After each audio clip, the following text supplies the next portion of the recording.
Welcome in. Thanks to our friends joining us. Welcome everyone. Thank you so much for joining us tonight. My name is Glenda. I'm a member of the Firestorm Collective, and I'm really looking forward to hosting tonight's conversation between contributors to the new collection, Crisis and Care, Queer Activist Responses to a Global Pandemic, moderated by editor Adrian Shanker. Before we start, if this is your first time joining an event with us, Firestorm Books and Coffee is a 14-year-old worker-owned cooperative and radical bookstore in so-called Asheville, North Carolina.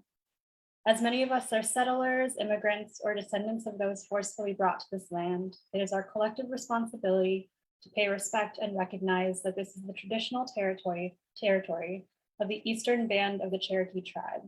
And I'm here because this land was occupied and because of histories of chattel enslavement.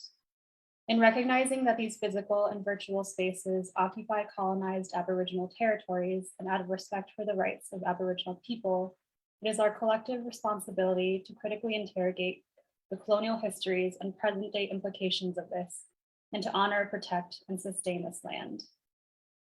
Firestorm is an anarchist collective that specializes in titles related to feminism, queerness, social movements, and radical politics. We ship books all across the country and around the world, so if you haven't checked us out yet, our full catalog is available on our website, which I will drop links to in the chat. We're also a community event space. However, due to the ongoing pandemic, we continue to hold our community and author events entirely online. We did make an exciting announcement last month that our co-op has acquired a new building and is planning to move in early 2023. With increased airflow and ventilation, the new space will allow us to return to in-person events, which we are very happy about. So if you want to help make our vision possible, we are in need of some support. So if you're interested in helping us out with costs associated with the move, I'll also drop a link to our crowdfunding campaign in the chat. And with all that said, we do have a list of exciting virtual events coming up. All throughout September, we'll be hosting events on topics like bootleg coal rebellions, the 1% escapist privatized utopias, outspoken speculative fiction authors, and new fiction from Margaret Killjoy. So if you're interested in signing up for that or any other events through Firestorm, you can follow us on social media, and I'll also drop a link to our community calendar in the chat. A note for those attending in a live audience. Tonight's speakers are excited to field your questions, so if you're interested in asking anything at any point, I'll encourage you to submit questions throughout the discussion by using the Q&A function located at the bottom of your screen if you're attending on Zoom, or in the comments if you're following along on the Facebook live stream. And on to tonight's speakers. Crisis and Care, Queer Activist Responses to a Global Pandemic reveals what is possible when activists mobilize for the radical changes our society needs. It anthologizes not what happened during COVID-19 or why it happened, but rather how queer activists responded in real time. Importantly, it provides a radical lens through which future activists can consider effective strategies to make change, even during periods of crisis. Adrian Shanker is editor of Crisis and Care, Queer Activist Responses to a Global Pandemic, as well as the critically acclaimed anthology, Bodies and Barriers, Queer Activists on Health. He's the executive director of the SPAR Center, the LGBTQ+ community center in Marin County, California, and is a Biden-Harris appointee on the Presidential Advisory Council on HIV/AIDS. He lives in the San Francisco Bay Area on unceded coast Miwok land. And I will pass it on to you, Adrian. Thank you also to Mark and Emmett for being here tonight. Thank you, Glenda, and to Firestorm Books, such an amazing radical bookstore. And we're so lucky to have you continuing to produce virtual events, which is really great. As a point of visual access, I'm a white man with a dark blue polka dot shirt, sitting in my office with a bunch of rainbow flags and a plant behind me. And I'm so glad to welcome my two friends and contributing authors to Crisis and Care. I'll introduce them and then kind of give some context for the book. So first, Emmett Patterson. Emmett is a health activist, writer, and the Associate Director of Building Healthy Online Communities. As the former Global Health Projects Manager for Grindr for Equality, he led the dating app's COVID-19 response, connecting the app's global user base with critical updates on the pandemic, safer sex information, and local support services. Over his career, he's worked in partnership with global activists in Latin America, Eastern Europe, Middle East, North Africa, and North America on projects related to HIV home testing, migrant health, and trans and non-binary sexual liberation. His writing on queer and trans health has recently been featured in Out, The Advocate, The Body, and more. He attributes his commitment to sexual health and liberation for himself and others to the wisdom of a lineage of HIV and AIDS, racial justice, and disability justice activists. And then Mark, an award-winning activist, author, choreographer, speaker, and writer, Mark Travis Rivera, creates artwork that reflects his lived experience as a Latinx, disabled, gay, and gender nonconforming artist.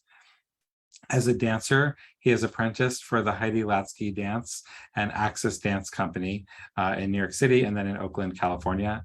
He earned a BA in Women's and Gender Studies with a minor in Public Relations from William Patterson University.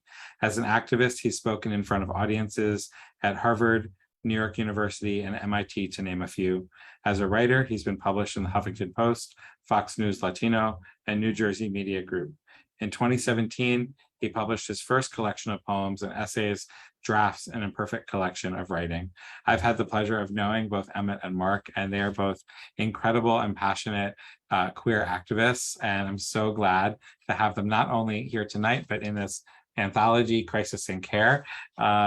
So to start, I'm going to share a little bit of an excerpt from one of my chapters in the book to give some context to the entire book, and then we're going to hear an excerpt from both Emmett and from Mark, and then we're going to have discussion as well as Q&A.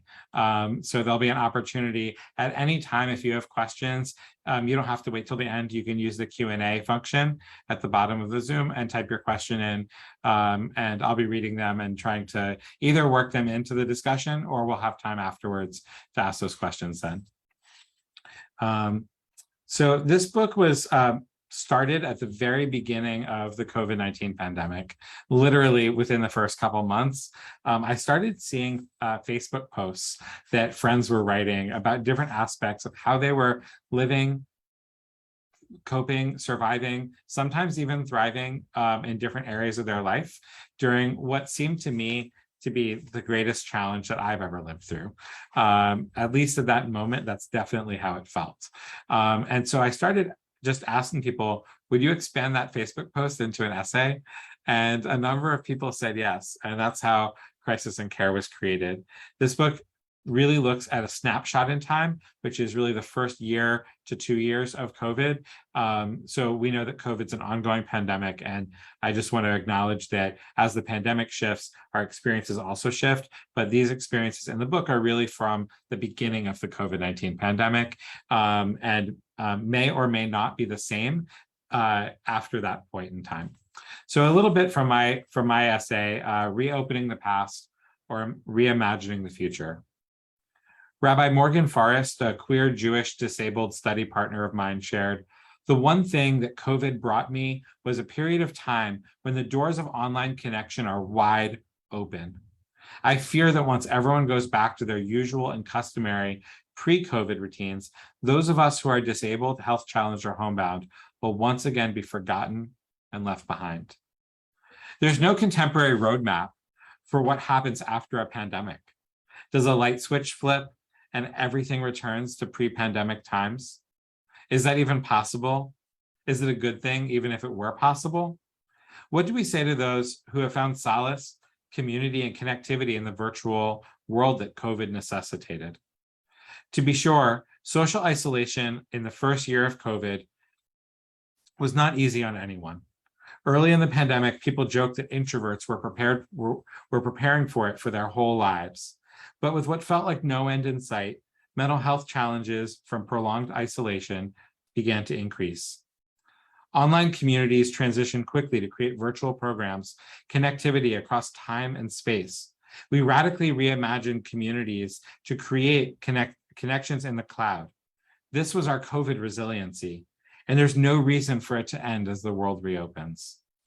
Even as I longed for the return of in-person connections, travel, gatherings of family and friends, all of which were precluded by the beginning of the pandemic before the approval of vaccines, I hated hearing people longing for a return to normal.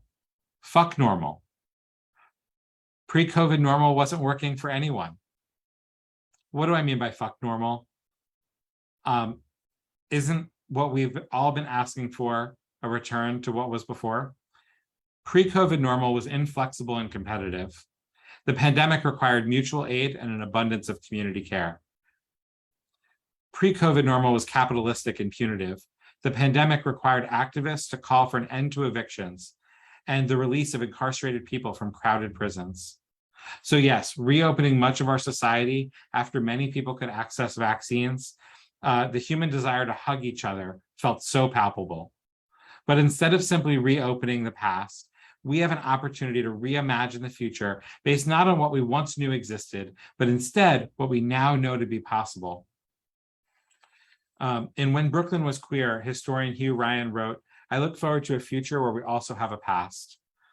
When we engage in the creative and radical act of reimagining, we can remember both what worked and what didn't work before and during COVID. We can imagine a future where access to community can be bridged across geography and ability. A future where instead of prisons or police, we invest in community-driven models for accountability and restorative justice. We can learn from the vaccine distribution efforts and imagine a future where we always consider people with underlying health conditions first. We can learn from mutual aid networks to imagine a future where we all take care of each other. The individualization of the normal from pre-pandemic times may not work for us as we move forward. COVID reminded us that all we really have is, in fact, each other. COVID taught us that the greatest threats to our society might or might not be a virus none of us can see. It might be the parts of normal that we grew accustomed to before the pandemic and that we have learned we do not want to take with us into the future. COVID was traumatic and deadly. There's no silver lining to such a dangerous virus. But throughout the pandemic, we learned to care for each other in new and creative ways. We learned that in a reimagined future, we don't have to leave anyone behind. We learned how to respond to a crisis with care. So that's what this book is about. How do we reimagine our society? So this is not a book about the failures of the Trump administration at the beginning of COVID. It's not an archival book detailing every action that happened. It's not a scientific or an epidemiological book about the spread of a dangerous virus. This is about queer people's resiliency and reimagination through a time that all of us can describe as a great crisis point in our lives. And so with that, I'm gonna ask, we'll start with Emmett and then Mark, to read from a little bit of their chapters, and then we'll go into conversation. Emmett wrote about sexual health during COVID-19, building queer and quarantined sexual worlds. Emmett? Absolutely. Just as a point of visual access, I'm a white trans man with a big gold nose ring, glasses, and I'm sitting in front of my very rainbow book collection. And so I did want to talk a bit about this particular section in my essay because it relates to another pandemic that is currently impacting many people in our community. So this section is called "Who is the Public and Public Health?" All right. When stripping back public health to its essential components, we can see that it differs from a Western understanding of health care in two core ways: a focus on populations rather than individuals, and prevention instead of treatment. What I've all too quickly figured out while working in partnership with global activists is that public health frameworks alone are inadequate in describing and strategizing toward building a healthier world for queer people, often because we aren't seen as an integral part of the public itself. Alexander McClellan, the co-founder of the Policing the Pandemic Project, described the ways in which queer people and other marginalized people have historically been removed from public health. Quote, "When we talk about public health, we have to think about who is the public and whose health is being protected. And when we play that question out, we find that people living with HIV or queers are never the public in public health. They're always the subjects who the public is to be protected from. So we're framed as objects of risk that the public is to be protected from, end quote. So to be marginalized is to be excluded from the very definition of public health and thereby its efforts. Black and brown people, indigenous peoples, queer people, trans people, disabled people, people living with HIV, aren't we all part of the public who need protecting too? Recently, I've been questioning my place in the frame of, quote, the public. If I were to map my identities, I would start with being a young, white, queer, trans man. At the very beginning of the pandemic surge in the US, I was diagnosed with multiple autoimmune diseases and began biologic therapy to suppress my amped up immune system. My disabled identity quickly became central in that map because I instantaneously became both at risk as an immunocompromised person, but invisible in the pandemic as a young person at risk. Every message coming from the US Centers for Disease Control and Prevention, the World Health Organization, and even Instagram was that young people need not worry. Only older people and people with health conditions should be concerned. Even though official federal guidance did not mention people with chronic health conditions or disabilities, I felt the sting of ableism as I watched my peers flaunt their haircuts, crowds flock to the beach, and officials reopen their states despite COVID-19 infection and fatality rates continuing to grow. So in thinking of public health, it's obvious that we cannot remove social conditions from our efforts. Public health leaders must not allow themselves to be comforted by, quote, universalizing approaches that don't take systemic violence into account. Even when it comes to intimacy and sex, the vast specific needs that arise in historically marginalized communities remain central. Racism, criminalization, ableism, xenophobia, economic and housing insecurity, these are significant aspects of our sexual health that often get essentialized out of public health.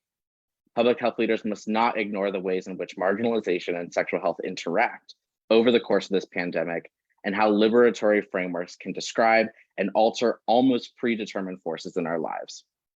Throughout history, societies have focused on these social conditions by blaming the spread or origin of disease on marginalized people without acknowledging how these systems of power remove access to life-saving information to control one's health.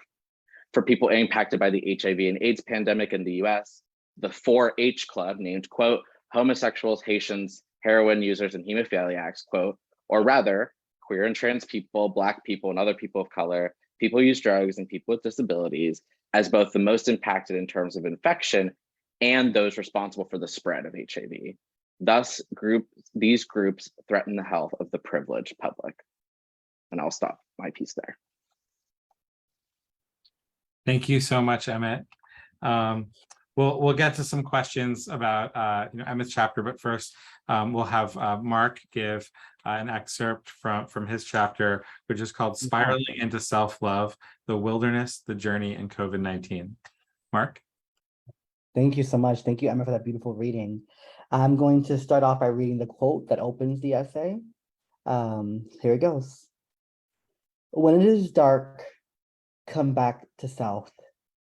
When it is scary, come back to self. When it is hard, come back to self. When it is unknown, come back to self. When you are tired, come back to self. When you are hopeless, come back to self. When you are lost, come back to self. By Joel Leon. I asked the universe for love, and it gave me a mirror and said, "You are all the love you need."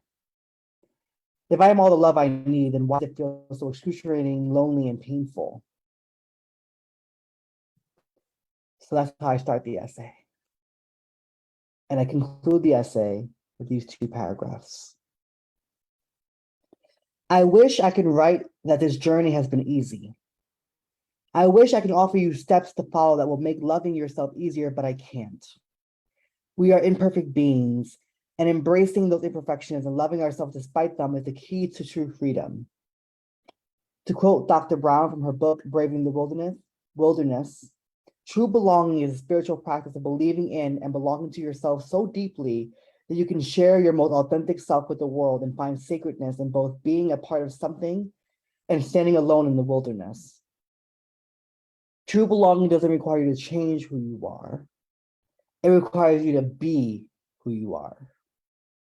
I am moving towards self-love by allowing myself to show myself grace and mercy, to think about all the ways I have survived this cruel world and still managed to be loving.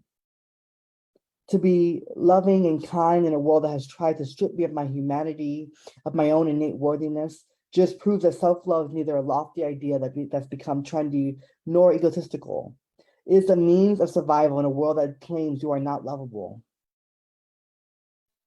In a period of self-isolation away from my friends and my lover, I'm still learning that loving myself is keeping me alive and allowing me to have hope for the future, for the world that will exist after COVID-19, and that this new world will leave room for loving yourself unapologetically.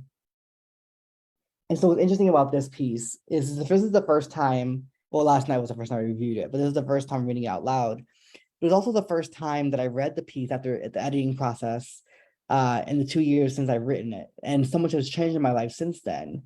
The beginning of the essay talks about me deciding to stop drinking at the very start of the pandemic, before I knew the pandemic was going to come, because I had just started my antidepressant medication for the first time in a while.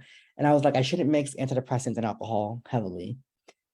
I didn't know a global pandemic was on the way, right? And so giving up drinking during a pandemic, probably not the best idea for me at the time, but I did for a few months. And then of course I was trying to be sober and I relapsed. And I was in this journey of like, am I addicted to alcohol? Am I simply addicted or am I abusing it? And in the midst of the relapse and in the midst of coping with the pandemic, I realized that I was so busy in my life with my career, with my work, with my volunteer work, with my relationships, with my family, my friends, that I was running away from the very issues I was dealing with that was causing me to drink heavily. And so the pandemic gave me, in the midst of self-isolation, it allowed space for self-reflection. And so I'm in a much better space now. I'm actually going through a breakup. So that lover I talked about in the essay, yeah, it's an interesting time. But what I will say is that spiraling into self-love continues to save me. It's not a one-time thing. Because as you age, as you become something else, a different version of yourself, you have to learn to embrace all of who you are. And so it's a constant journey. And I always say authenticity is a daily choice. Every day I choose to be myself. And every day I choose to love myself. And that to me is freedom. So thank you for listening and thank you for having me. Thank you, Mark. I'm going to go right to your question, actually. In your chapter, you write, so what happens when a global pandemic breaks out and you're forced into self-isolation? For me, it was an opportunity to embrace myself. I faced the parts of myself that are hard to love and tried so desperately to meet myself with empathy, compassion, and grace. And I really love that line that you wrote. And I'm wondering if you can speak a little bit to that feeling right at the beginning of COVID, where you made the decision to, as you say, look yourself in the mirror and tell yourself that you're all the love that you need. Like, what was that? What was that moment like, and how might that be applied to other times in our lives when it's not a pandemic, but other crisis points where we might make the decision to prioritize self-love? Yeah. Oh, because the first time I heard that line read back to me, so I'm like a little emotional right now thinking about it. But you know, I think that as queer people, as trans people, as gender nonconforming people, as disabled queer people, as BIPOC folks, we have so many messaging and so many stories that tell us we are not enough, that we are, inhuman, that we are an abomination, that we deserve to rot, that we are destroying the nuclear family, that we are pedophiles, that we are unworthy of love and belonging. And when you constantly grow up, I mean, I'm 31 to give you a point of it. So I was born in 1991 at the height of the AIDS epidemic. And so thinking about the fact that growing up, I didn't see a lot of queer people that looked like me on television, right? And as I got older, it was Jerry Springer show and Oprah and other daytime talk shows that were doing like this, like sensational stories about LGBTQ people. And then the show called Noah's Ark came out on Logo TV. It was the first time that I saw a femme man of color. It was the first time I saw a Puerto Rican gay man on television. And while I'm nothing like Ricky, the hypersexual, hypermasculine Puerto Rican on Noah's Ark, it was the first time that I saw people that looked like my friends and family and like looked like me. And that's why I'm a storyteller, because I know that the stories we read or hear or consume or watch can make us less alone. And so for me, this moment of isolation, especially at the height of the pandemic. I mean, I was paranoid. I didn't leave the house. I was scared to do anything. And not because I was just afraid of the unknown. No one knew really what was going on. And my sister was one of the first people I knew to get COVID early on, before the vaccine, before we knew exactly what it was going to do. And so I was afraid. As I was writing this essay, I was dealing with the fact that my sister had COVID. And at the time, there was so much misinformation going on, or lack of information that was out there. So it was really scary. And I think that for me, it was the first time in my career, in my life, that I had the time to slow down. All my speaking engagements got canceled. My commission for my choreography got canceled. My job was working from home. You know, it was like, I'm always on the go. And so to be forced to sit out in my late 20s for the first time in my life since I was 17, and think to myself, like, what are you without your work? Who are you without the title? Who are you without the accolades? Who are you without the opportunities? And do you love that person? Because I go on the essay to write about Brene Brown saying that we keep ourselves so busy with our lives that we numb ourselves by being busy. Because the one thing I can control in my life is my career, is my Google Calendar, right? And what I can't control is how people love me, or if they choose not to love me. I couldn't control the fact that my father abandoned me before I was born. I couldn't control the fact that my mother is not taking care of her mental illness. I couldn't control the fact that my lover can't commit, right? But what I could control is showing myself empathy and grace and loving myself through all of those challenges. And I said this in my TEDx talk, you know, that sounds like a shameless plug, but a shameful plug, but it wasn't intentional. Embracing yourself, embracing your potential, unlocks your potential for success, right? And so for me, it's okay not to like yourself. There are things I've done that I don't like, but it's not okay to hate yourself. Because often that hate is not innate. We are taught how to hate. We are taught how to hate ourselves. We are taught how to despise things about ourselves that others have deemed unworthy of loving and embracing. And so, yeah, that's kind of what I've been at. And so that quote that I opened the essay with, I actually wrote that years ago, and it always pops up in my Facebook memories because I share it every time it comes up. And this idea of, like, you know, I asked the universe for love, romantic love, and this love and abundance, and it said, you're all the love you need. And I realized that at a time when I had to be forced into isolation without any social connection, loving myself is how I got through it. Thank you, Mark. So that's really powerful. Thank you. Emmett, in your chapter, you wrote, with the majority of people in the US having lived in some form of quarantine for almost a quarter of a year, we were long overdue to respond to the needs of queer people who desire touch, sex, and connection with each other, and to plan for what comes next. The stay-home push and abstinence-only approach for our full lives failed to take into account the aspects of queer connection that very much require us to leave our homes, whether we commune with our chosen family in breathy gossip or cruise our next regular in a cramped, musky bathhouse. Globally, queer people largely live with our blood families and can't physically be with our community because of threats of family rejection, criminalization, or violence. So you were talking about how the stay home movement was, you know, important for a time and place, and really kind of hampered queer resiliency in a lot of ways. You know, our sexuality is part of our lives and our identities and all of that. Can you talk a little bit about that in the context of today's kind of global outbreak of monkeypox? And you've done your entire career, you've done so much around harm reduction and sexual health, both in terms of education and policy. I'm just wondering if you have any thoughts about how you would apply those same conversations to today. Well, thank you so much. I figured that this might come up. You know, again, just like Mark, kind of rereading this for the first time in about 2 years, understanding that, especially for me personally, nothing really has changed. You know, I am immunocompromised. I don't get to see people. Like I have not had a normal day. So I think, you know, really it was jarring for me when people, my friend group, started saying, oh no, like we're gonna all have to go back in quarantine again. I'm like, you all left? Like, I was like, I've just been in here. But I think when it comes to monkeypox, I think that this is yet another time when, like I said in the piece I read, where sexuality, connection, intimacy, whatever that looks like for you, is an inherent part, can be an inherent part of the human experience.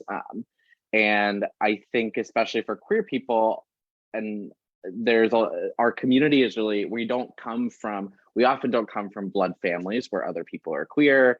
Like Mark was saying, like we don't often have queer role models growing up. That may be different depending on where you are or when you are. But I think one aspect of the fact that sexuality is not seen as something that is needed.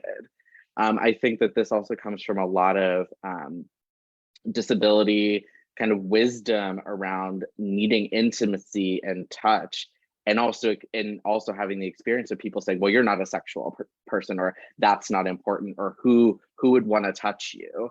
And so I think that there's, at the same time, there's kind of this hypersexualization of queer people and our bodies. And then there's also the very real thing that, yes, like we do need connection with each other.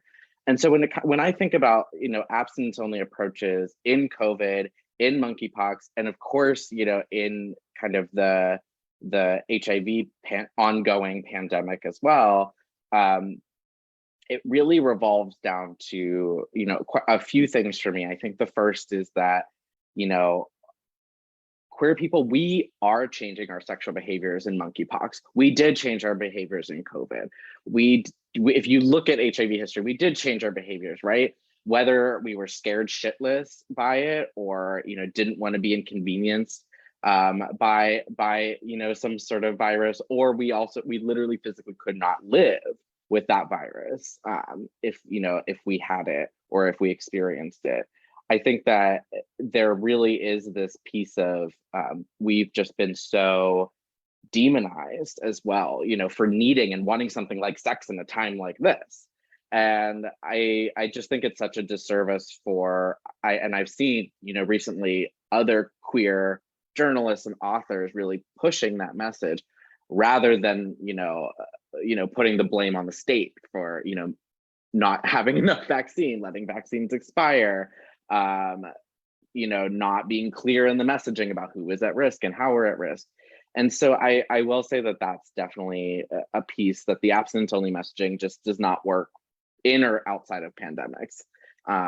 And I think, when I think about harm reduction, what it looks like with monkeypox is a little different from COVID, but I think there are some kind of commonalities. There was a great, by another author, Joe Osmondson, put out a Quarantine Pod checklist, like pretty close to the start of COVID. And it was a detailed document about how to create, really a bubble of people that you could still have sex with and enjoy each other and have the kinds of connections you wanted, while also lessening your risk for COVID. And I think, kind of throughout history, a lot of messaging information about queer sex has been fear-based and based around preventing something. And actually, Mark read a quote, and I want to read one of the quotes that I opened mine with, which is Adrian Marie Brown saying, "How would we organize and move our communities if we shifted to focus on what we long and love for, what we long for and love, rather than what we are negatively reacting to?" And I think for me, sexual health, connection, desire, and pleasure, I want to reach for the things that are possible, that we may have to change our behavior temporarily, but I want there to still be that possibility, right? And of course, with possibility comes, exposure to a virus potentially. And so I will say like that, I really do believe that harm reduction will keep us alive. I think it has kept so many people alive in various different ways throughout this pandemic, past pandemics, and future pandemics. But what I would say is, I definitely rely on a lot of conversations with people and trying to negotiate. This is really part of sexual negotiation. Risk does not exist for an individual. It's at a communal level. So, really asking folks like, what do you want in this moment? What are you comfortable with? It is a conversation almost akin to consent. So I really could go on. And if there's something a specific nugget that might be more helpful, let me know. But yeah, this is not our first pandemic and probably not our last. So I'm definitely relying on harm reduction to keep us moving. Thank you, Emmett. And I want to acknowledge that just because of the current monkeypox outbreak, that the public health harm reduction warrior that you write about in your chapter, Dr. Dimitri Daskalakis has been named by President Biden as the Deputy Monkeypox Response Coordinator, and has actually used some harm reduction messages that are on the CDC website. And I feel like that was missing in the beginning of COVID, in terms of, at least from the federal government. So I just wanted to acknowledge that. And the info for that is on the CDC monkeypox page for anyone who might be interested. Yeah, Adrian, can I just say something to respond to Emmett's comments? You know, I think it's so often, I am also disabled, as I think was mentioned earlier in my intro, and so often disabled people are desexualized, right? And it's like, not only do we deserve our full humanity acknowledged, but we also deserve pleasure, and we also can give pleasure. And I think that there's been so much, again, misrepresentation and underrepresentation in the media of disabled queer bodies existing and having sexual and erotic and romantic experiences that are fulfilling. And I think that's really important to mention. And this, you know, I often get told by certain relatives of mine that, like, oh, well, you're queer, it's different. You know, you guys are just naturally more promiscuous. And I was just like, that may be true to an extent, but it's shaming someone for getting an STI or getting the virus is not going to stop or change the virus itself, right? And so I think that was what the shaming component, I think it was really, I want to emphasize that, because we cannot shame people. We can try to shame them into change behavior, but the best way to have someone change their behavior is to empower them and keep them informed of the best way to handle a situation.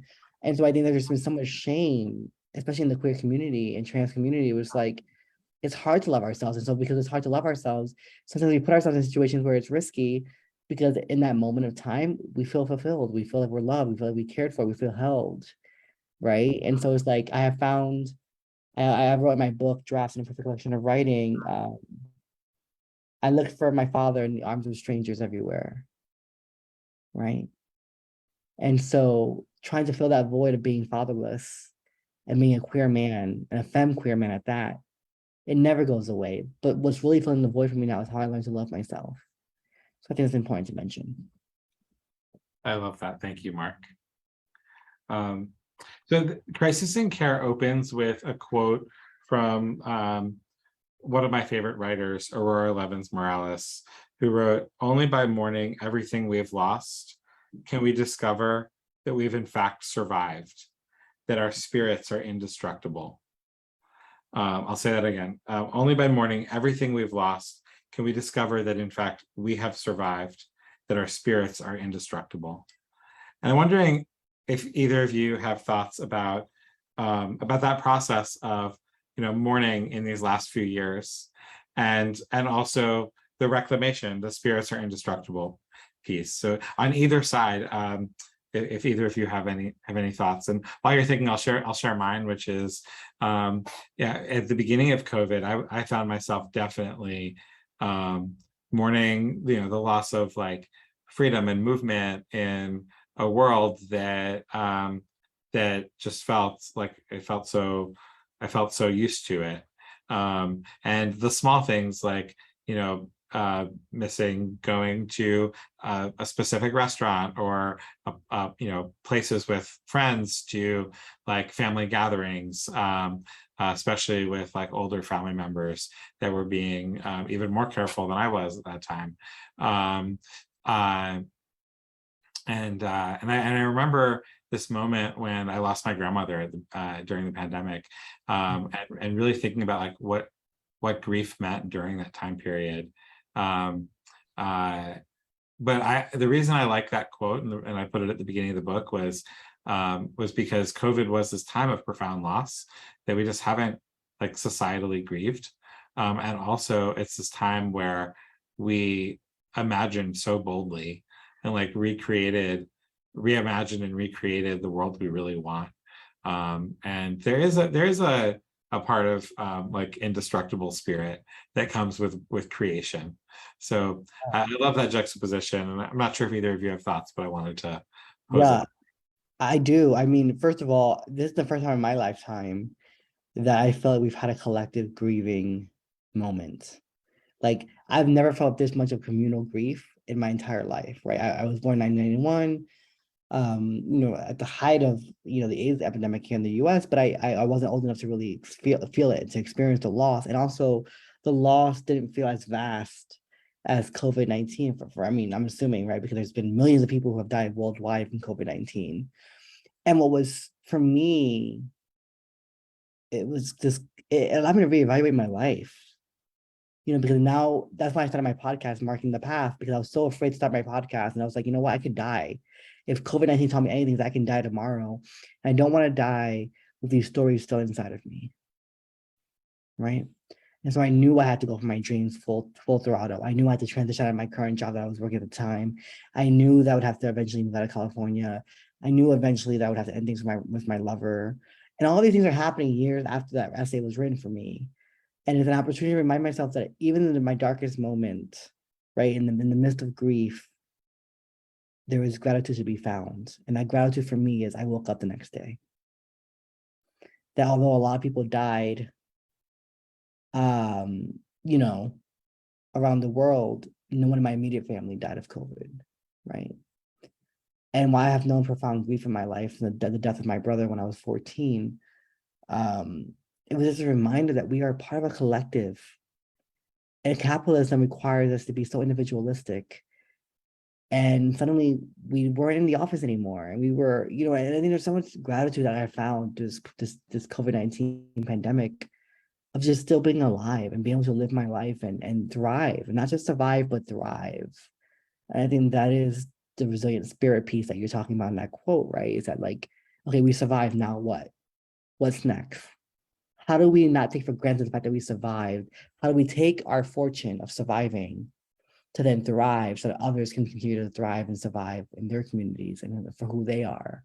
And so that's what that quote meant to me. Yeah, I mourning is a very profound way I think to describe it. I think I'm very currently mourning. I think I mourn every day for myself and my people, as well as just the treatment of human life at a mass global scale. And I think for me, I transitioned into disability February 14th. Sounds happy Valentine's Day to me. 2020, and immediately became at risk, of severe complications and death from COVID. I'm still there. Many disabled people who are immunocompromised, we don't have antibody levels that are protective. Many of us don't want to get I certainly don't want to get long COVID because I already have a lot of the symptoms of long COVID from other disabilities. And I can't imagine the weight that would place on me. So I'm in a place of just mourning opportunity to, thrive. I think I don't feel like I've survived yet. I think that's where I struggle, is like survival to me is like very present still. And every day is the same kind of wake up, anxiety, dread, COVID. Like I have to get to my doctor's appointment. Okay, I have to take public transit. Do I have 2 N95s in case one breaks? Because nobody's going to wear a mask on public transit.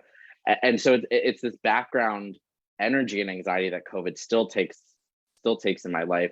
And that also relates to my sex life, right? Like I don't want to just talk about life in general, but I really realized that I had built my identity around being highly sexual, being like that being such a huge part of me. And I think it still is, but I just had to numb it out. I had to turn it off, because even those moments when I did, hook up with people, it just wasn't worth it to me because the anxiety was always there. And I wasn't feeling pleasure. I will say that I also mourn for kind of the possibility I would have had to have been loved into disability. I see some folks who are attending tonight who were disabled people in my life before I claimed disability as an identity.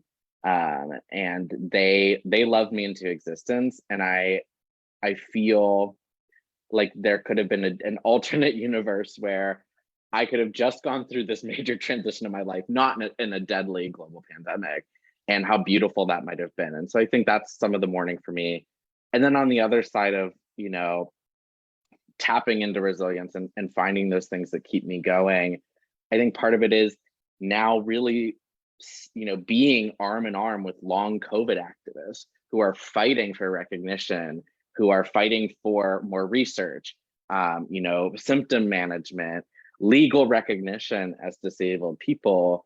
And so that to me is a huge resilience point that's been more recent for me, is tapping more into that community of people, because the experience, I have never had COVID, and yet I share so much more in common with someone who has long COVID than not. And that's where that, you know, kind of that disability solidarity, you know, really kind of comes together. So yeah, I would say like there's a lot of mourning, there's a lot of grief for what could have been, what has happened, all of the disabled ancestors that I will never get to meet because they were wiped out by this pandemic and others. And so yeah, that for me is always kind of on my mind, but I'm trying to find those points where I can use my anger and use that frustration of being cooped up inside for 3 years to really just reconnect, right? Yeah, and I was just gonna say, Adrian, if I can jump in and ask my question, is that okay?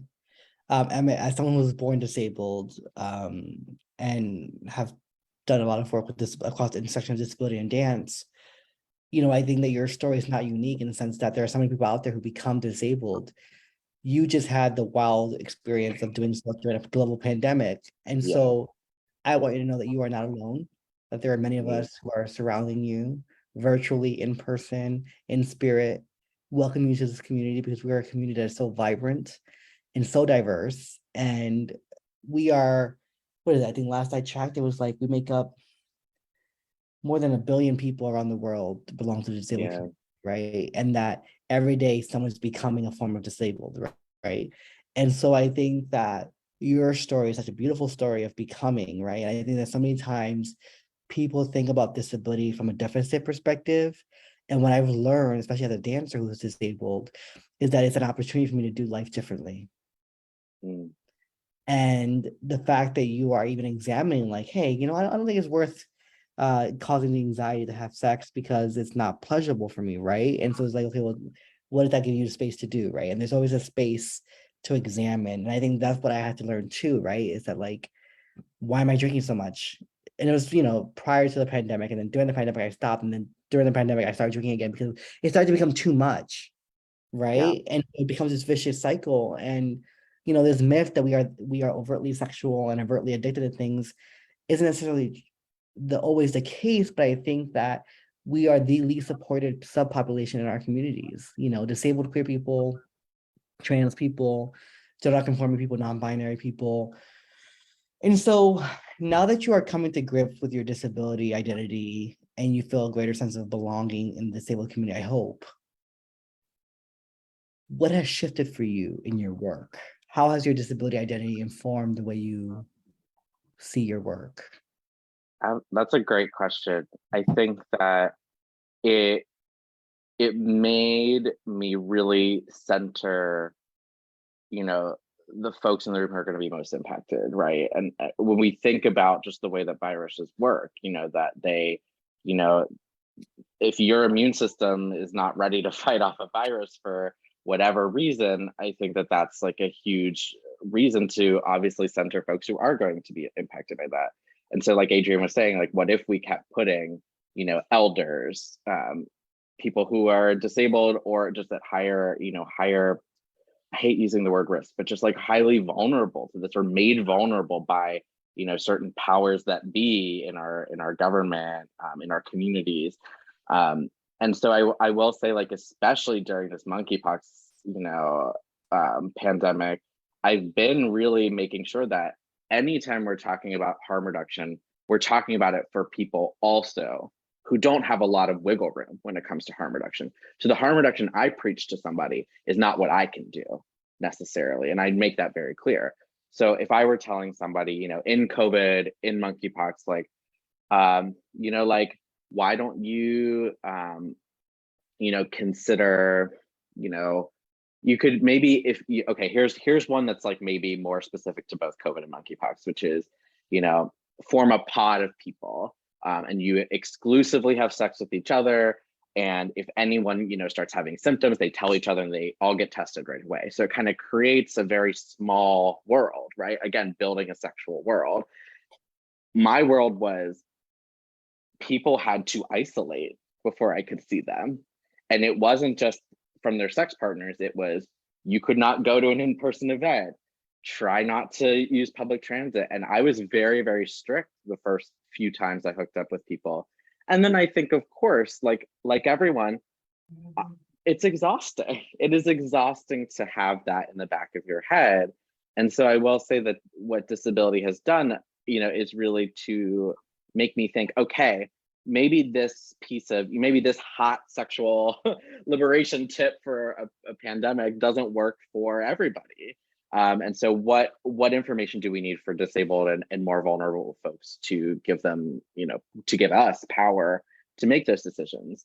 And that was one of the reasons that I really pushed for building healthy online communities, to start putting out some information about what folks should do after, waiting for their second dose of the monkeypox vaccine. I think a lot of people kind of jumped right back in and then got monkeypox and didn't know that waiting, a few weeks is more protective than waiting a few days. So that was something I started really pushing for. And then also within that, saying, and this just may not be possible for you if you're more vulnerable. Like, you may make a different choice. You may get really into what are they? They're sex toys you can use from a distance with somebody. So I've heard a friend of mine sent without any warnings, kind of like sent something to somebody that they had a really good sexual relationship with that was one of these kind of Bluetooth sex toys that they could use apart. And for them as a disabled person, it was a way for them to try something new, have a little bit of fun, but also like, still, that is harm reduction, right? That's not abstinence, but that is a form of, being able to kind of take care of yourself. So that's kind of like the piece for me, if that answers your question. And then I wanted to, because I feel like, Mark, you've been saying a lot of things that really resonate for me.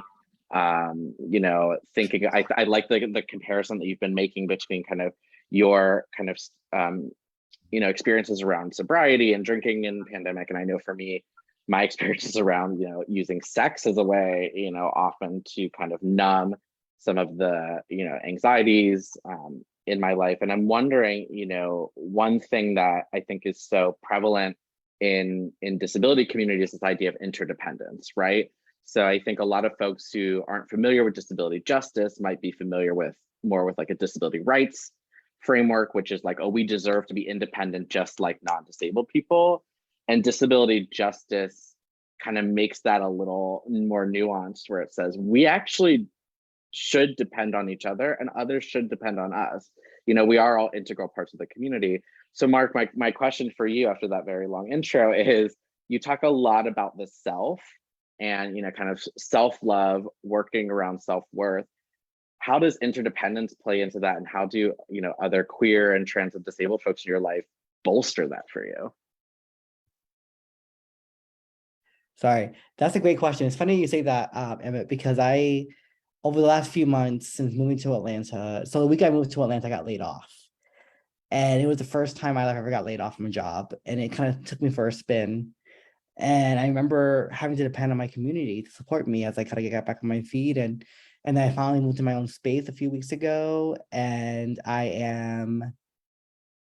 had to do a housewarming list of like, hey, this is the things I need to furnish my first home. And within a matter of weeks, 39 out of the 40 items were purchased. And I think I posted this recently on Instagram. I said, we put so much emphasis on self-love, myself included, that we forget about communal love. There's a reason why from the moment of conception, we are connected to another human being. We were never meant to do it alone, and we shouldn't have to. I think especially for BIPOC folks and marginalized people, white supremacy culture and slavery stripped us of our innate communal care, and capitalism really thrusted us into individualism mentality where it's like crabs in a barrel. I have to knock them down to get me up to the top, because if I don't go to the top, then I won't be successful, right? And so lately I've been going from, yes, self-care, self-love, that's important. But I also know that I'm surrounded by people who love and support me for me, right? And that communal love, that communal care is so vital. And you have to humble yourself in order to receive without shaming yourself. So I think the reason why some of us struggle to reach out for help and struggle to talk about communal care is because we see that as a sign of weakness. But if nothing else, disability has taught me that it's not nothing without me, it's nothing without us, right? Don't do something for us without us. And so is the us that I have to remind myself of, right? That I am not just one person, that I am a mosaic of the many ancestors who came before me and those who will come after me, right? That I am part of a fabric that is so vast and so beautiful and so nuanced and so fierce, if I may say that, for lack of a better term.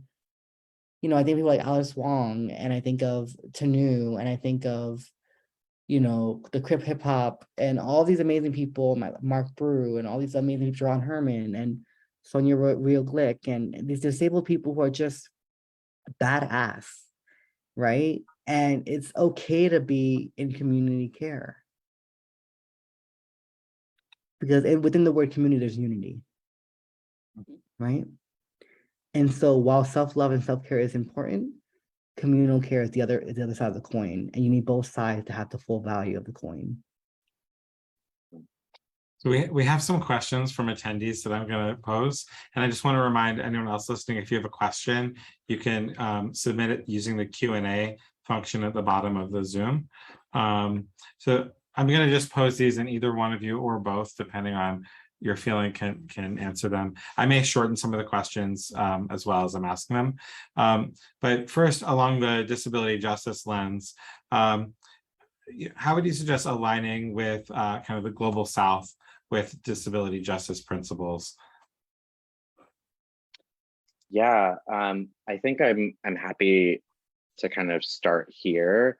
I think particularly what I've noticed, you know, as a white person, you know, who was born in the US, like in doing global work, is really that the white supremacy and the US exceptionalism is so detrimental to our health, period.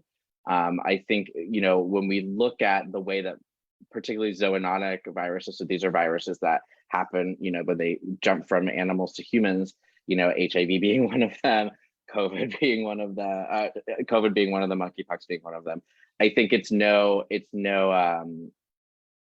surprise when you start looking at histories of colonization and the ways in which white people globally have colonized, particularly lands in the global South, is that this is very much caused by colonization. And then we ignore that history, and instead we say, well, us first, right?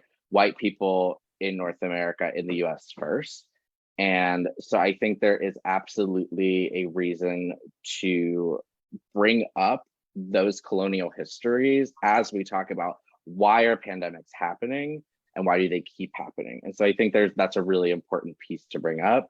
I think when I think about what are other ways that, you know, a person who, you know, either hasn't been involved kind of in kind of decolonial movements can get involved, is really naming white supremacy as a driver of these types of outbreaks and the response to them.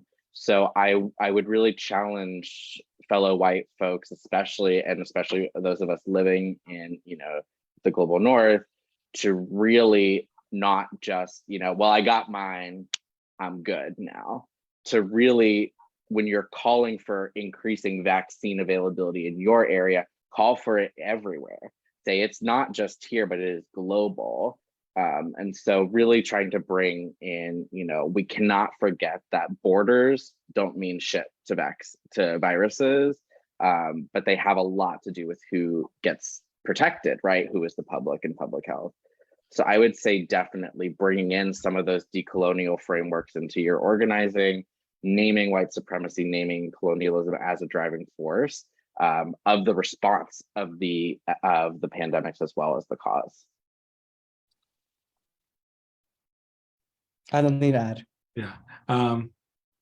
So the next question is definitely, I'm going to pose to Mark first. Emmett, you might also have a response, but if part of our glory of queerness is as stewards of change, what are some of your practices of rebirth, change, and joy, of holding space for grief and rebirth?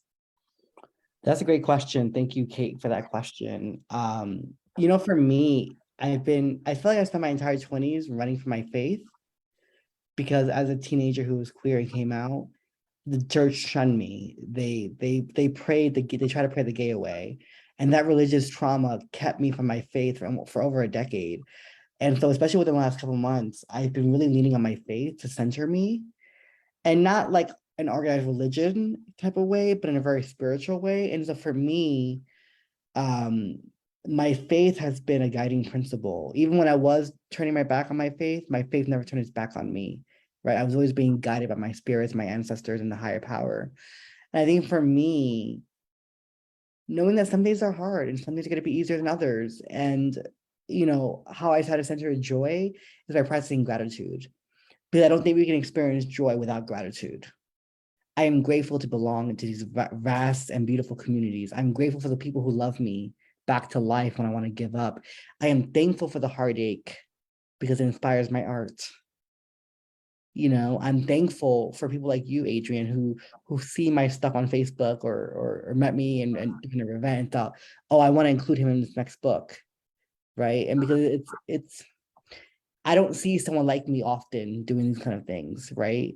I don't see someone like me on TV or writing in books, and there's not enough of us who are being centered in that way. And so I want to thank you for being part of that journey and that community of people who keep me, who help me rebirth everything I burned down.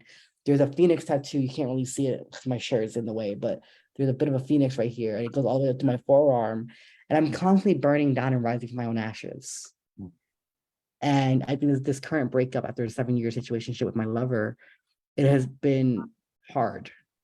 Getting out of bed today was hard. Sleeping this past week has been hard. That's when I lean on the self-love, and that's when I lean on community love. And so I've been calling friends, having them come over while I unpack. I went to dinner before this event with a friend, because I need to be surrounded by people who love me fully, who can hold my grief and let me break down so I can rise again. So that's a really big part of my journey. And I really want to encourage people who are listening to this, whether they're recording or in live, you have the right to connect with the divine power, whatever that power is for you, in a way that makes sense for you. I think queer people and trans people have been stripped of our spirituality. And I think that is the biggest bullshit of all the homophobia and transphobia that we experience, right? Like, we are divinely made. And to try to deny us our connection to our creator or to the higher powers is to rob us of the ability to really see ourselves reflected. There's a reason why the universe created the rainbow. Thank you. Emmett, any thoughts on queer joy? I know I'm always like the one being like queer grief, queer loss, but it's very, but in that, you know, I everyone always jokes because usually if I have a dinner party, and these days dinner parties are outside at a distance with one person usually at a time, but we usually end up inevitably talking about death and loss and grief, and not in a way that's scary, but in a way that's like, I want better for myself, right? Like, I want better for myself. I want to be ready for the end of my life. And I think, you know, kind of that energy is how I also feel about this question of rebirth. I think my one of the big losses for me, and I didn't realize it for a long time, was I missed the casual connection I had in the neighborhoods I live in.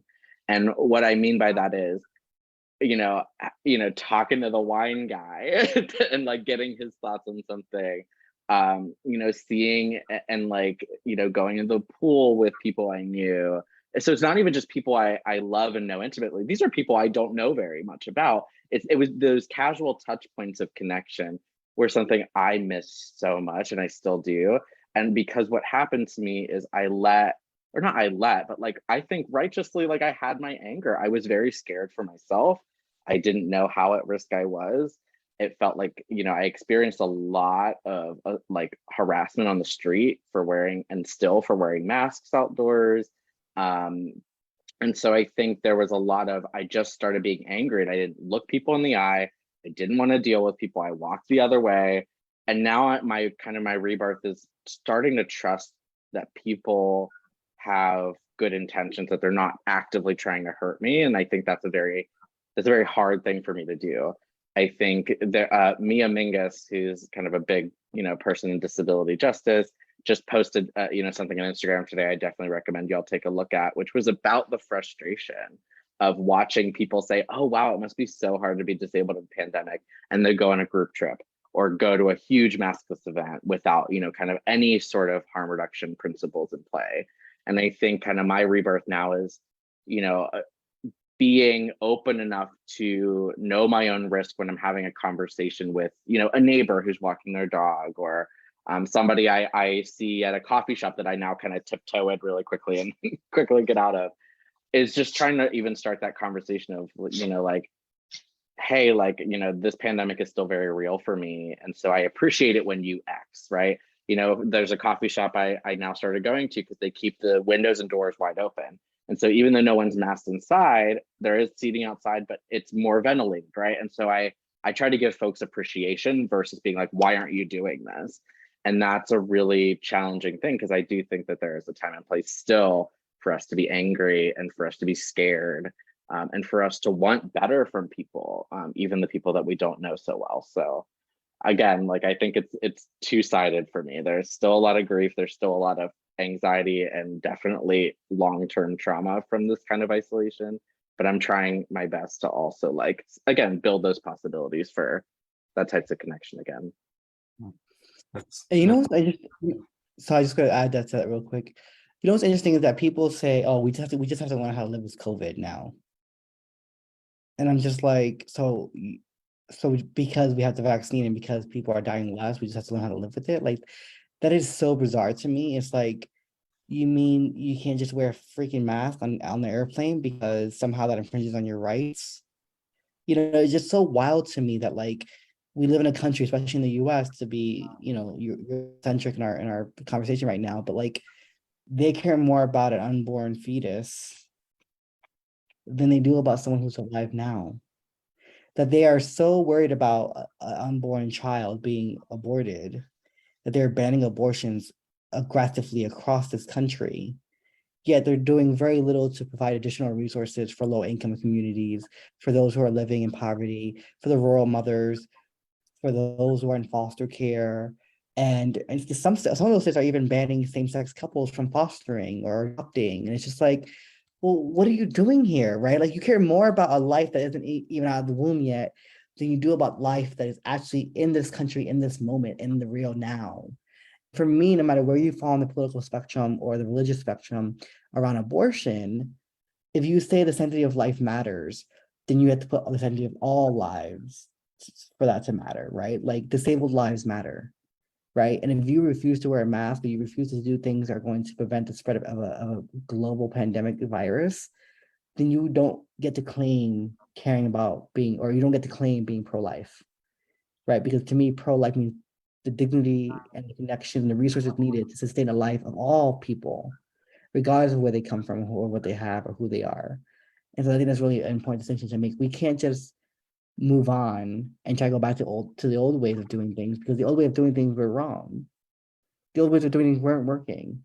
Disabled people were often left out because we couldn't go to live in-person events, or because the spaces weren't accessible physically, right? And so I think it's really important to think about the fact that, like, while this book, it was a moment in time, a snapshot of our lives in that moment, where I was in 2020, where I am now in 2022, nearly 2023, is that we can't go back to the old way of doing things. I think you said it earlier, Adrian, that shit wasn't working. It just was not working, right? And so I'll be damned if I go backwards, right? And we can't just settle and say, well, we just don't know how to live with it. No. This is such a good segue to the next question, actually. So I'm gonna pose that question so we can continue this important conversation, kind of about the intersection of queer liberation and disability justice. And just before I pose that question, this book is an anthology. So right now, for folks listening in, there's 3 of us that are part of this book. There's a whole bunch more authors with different topics, from Medicare for all to prison abolition to healthcare advocacy, to even like drag-led resiliency efforts. So there's a whole bunch of topics in this book, but I'm going to pivot to this next question, which is really about how we, as queer people, I think this question specifically about queer people who are also disabled, unite as a viral underclass. And that seems like a really good segue from what y'all were just talking about.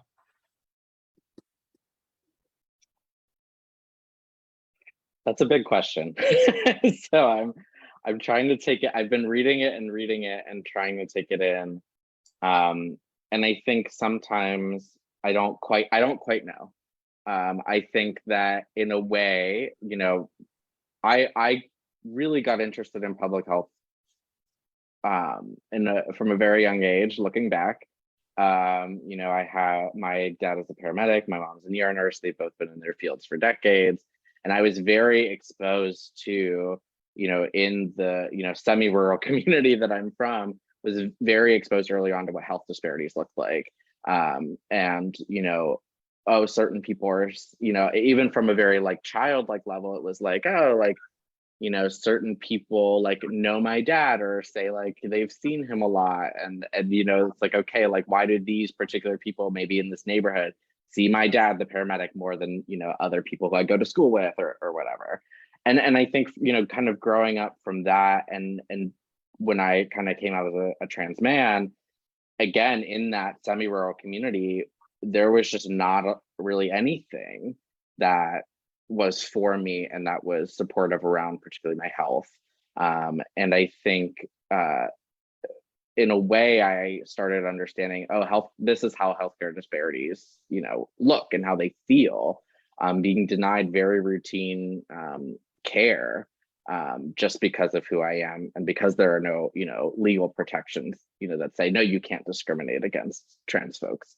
And so when I think about viral underclasses, they've long existed for many of us. As I said in the piece I wrote, the 4-H club, there was a reason that, that's coded language for Black and brown folks, disabled people, immigrants, queer people, trans people, that there's a reason that language is coded. And I don't think that the viral underclass started when white, cis, wealthy men, got HIV. I don't think that that's when these started. I think there was a recent, celebration of the 40th year of, the discovery of AIDS, or the beginning of the AIDS epidemic and pandemic. But that's very US centric, and it did not account for, the years and years of Black and brown folks and folks who use drugs dying from, a mysterious illness, who weren't, brought up and weren't paid attention to. And I can definitely find a resource to drop in the chat for that, because I can't quite speak with authority on what those research efforts look like.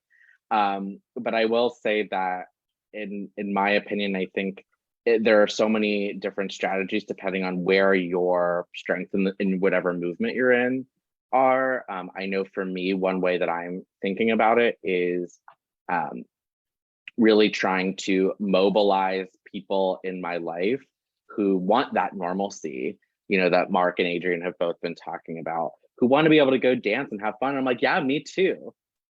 Here's how you can make it safer so that more of us can feel like we have options.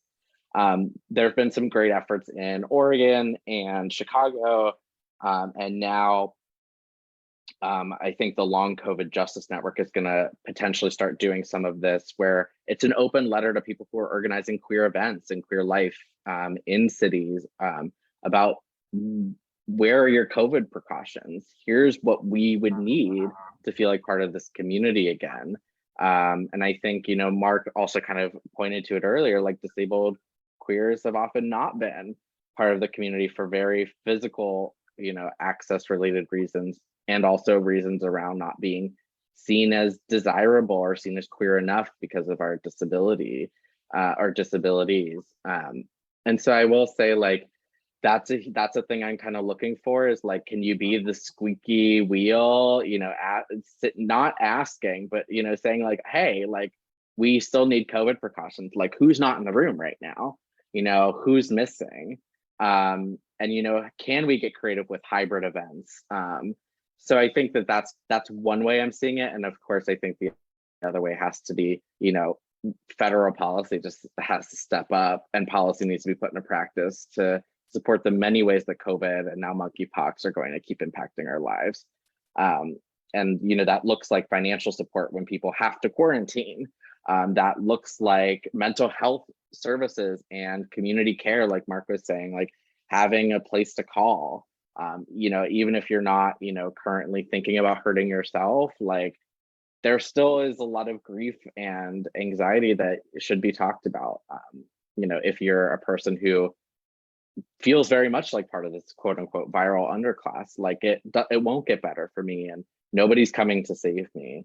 So I think that there is a piece of, you know, looking for those moments of activism. And I would definitely recommend folks check out the Long COVID Justice Network, who's really starting to spearhead that. So I want to pose one final question to both of you. And we'll start with Mark, and then I'm going to read a very short excerpt from the conclusion of the book.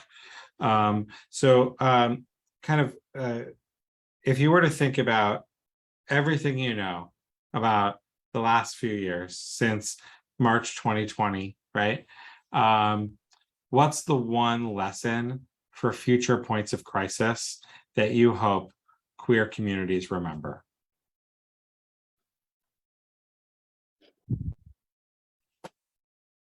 Wow, that's a really profound question. I wasn't expecting that.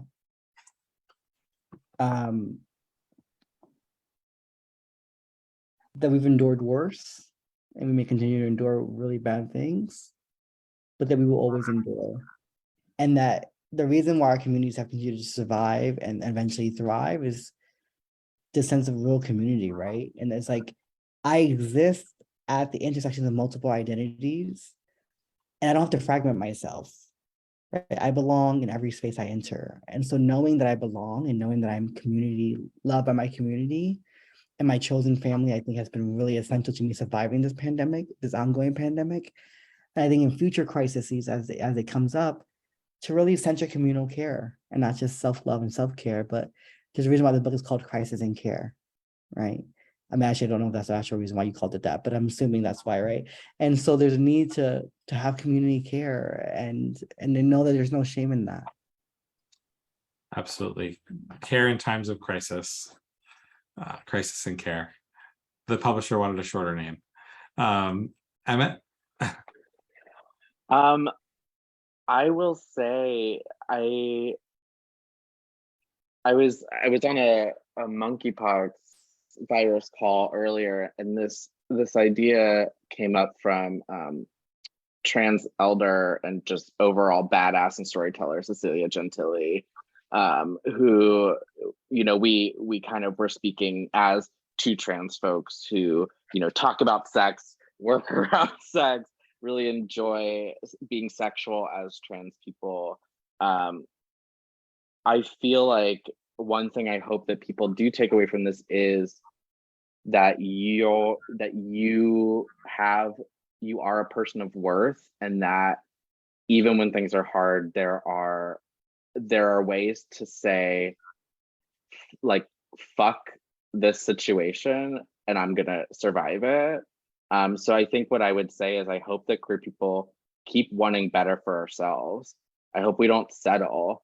Again, I hope we don't just, you know, repeat the mistakes of, you know, the marriage equality centric movement where we abandoned the rest of life for queer people. And so I want queers to be angry and want better. And I want that anger to come from a place of love and preservation for us, you know, the people that we will be ancestors to and the ancestors that came before us. We deserve better, and we can, and it's better as possible. Better is possible. That's great. Thank you.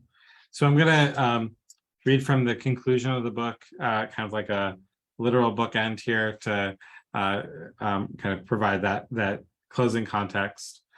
Other books will surely detail the epidemiological failures that enabled COVID to wreak such terrible damage on our communities.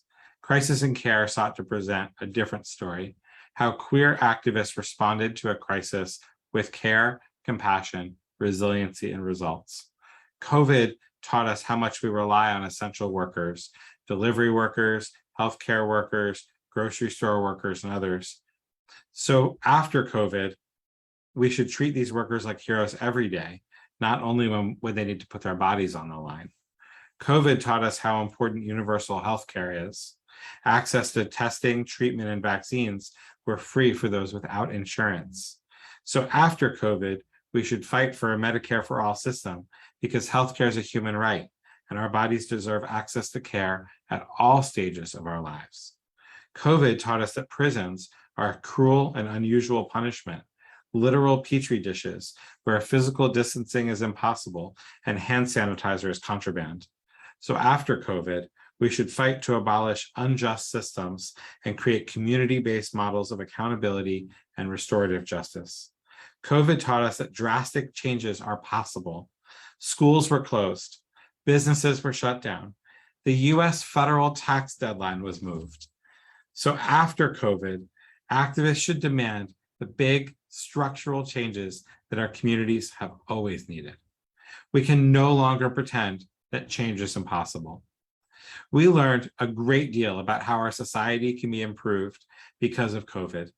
Now it's up to every one of us to radically reimagine our society so that the care and compassion we learned during the pandemic can be incorporated into all aspects of our lives. And with that, I want to thank Emmett and Mark for so graciously joining this event from Washington, D.C. and Atlanta, and also for all of the contributing writers in Crisis and Care for really creating a book that is meant to be, again, not a historical archive of what happened, but a roadmap for how we might respond to future points of crisis from disability justice frameworks, queer liberation frameworks, public health and health equity frameworks, and so much more. So I want to thank Firestorm Books for hosting tonight's event and so many other amazing events featuring radical books, and just encourage that when folks want to buy books like Crisis and Care, to consider buying it from your amazing local radical booksellers like Firestorm. They do have signed copies available. That's how we kind of keep these books out in circulation. Glenda, I'll turn it back over to you. Yeah, thank you all so much for tonight's conversation. It felt really special and vulnerable to hear all of you just share what you wanted to share. And yeah, I'm looking forward to reading more of Crisis and Care. And thank you so much, everyone. Thank you to our attendees. Have a good night, everyone. Thank you. Thank you.